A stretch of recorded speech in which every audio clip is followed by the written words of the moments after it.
ପୁଣି ମୁହାଁମୁହିଁ ହେବେ ଭାରତ ପାକିସ୍ତାନ। କ୍ରିକେଟରେ ଦୁଇ ଚିର ପାରମ୍ପରିକ ପ୍ରତିଦ୍ୱନ୍ଦ୍ୱୀ। ଭାରତ ଏବଂ ପାକିସ୍ତାନ ମ୍ୟାଚ୍ ଦେଖିବାକୁ ଉତ୍ସୁକତାର ସହ ଅପେକ୍ଷା କରି ରହିଥାନ୍ତି କ୍ରିକେଟ ପ୍ରେମୀ। ମୋବାଇଲ ହେଉ କି ଟିଭି, କୋଟି କୋଟି ଲୋକ ମ୍ୟାଚ୍ ଦେଖନ୍ତି। ଆଉ ଏବେ କ୍ରିକେଟ ପ୍ରେମୀଙ୍କ ପାଇଁ ଆସିଛି ବଡ଼ ଖବର। ପୁଣି ହେବାକୁ ଯାଉଛି ଭାରତ ପାକିସ୍ତାନ ଟକ୍କର।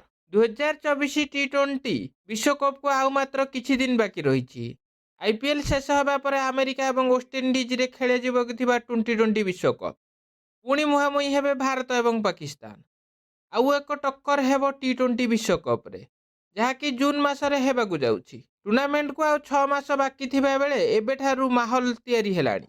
ଆଉ ଭାରତ ପାକିସ୍ତାନ ମ୍ୟାଚ୍କୁ ନେଇ ବଡ଼ ଖବର ସାମ୍ନାକୁ ଆସିଛି। ରିପୋର୍ଟ ଅନୁଯାୟୀ ଭାରତ ଏବଂ ପାକିସ୍ତାନ ମଧ୍ୟରେ ଟକ୍କର ଆମେରିକା ନ୍ୟୁୟର୍କରେ ହେବ। ଏହି ହାଇ ଭୋଲ୍ଟେଜ୍ ମୁକାବିଲା ଜୁନ୍ 8 କିମ୍ବା ଜୁନ୍ 9ରେ ଖେଳାଯିବ। ବଡ଼ ଖବର ହେଉଛି ଭାରତ ଏବଂ ପାକିସ୍ତାନ ମ୍ୟାଚ୍ ଡେ ନାଇଟ୍ ନୁହଁ, ବରଂ ସକାଳେ ଆରମ୍ଭ ହେବ।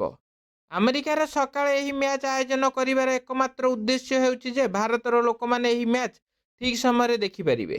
ଯେତେବେଳେ ଆମେରିକାରେ ସକାଳ ହୁଏ, ସେତେବେଳେ ଭାରତରେ ରାତି ହୋଇଥାଏ। ଭାରତ ପାକିସ୍ତାନ ମ୍ୟାଚ୍ର ସବୁଠାରୁ ବଡ଼ ପ୍ରଶଂସକ ଏହି ଦୁଇ ଦେଶ ଅଛନ୍ତି। ତେଣୁ ଏହି ମ୍ୟାଚ୍ ଦିନରେ ଆମେରିକାରେ ଖେଳାଯିବ।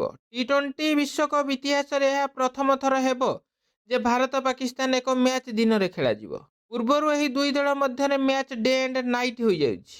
ଗଣମାଧ୍ୟମ ରିପୋର୍ଟ ଅନୁଯାୟୀ ଭାରତୀୟ କ୍ରିକେଟ ଦଳର ସମସ୍ତ ମ୍ୟାଚ୍ କେବଳ ଆମେରିକାରେ ଖେଳାଯିବ।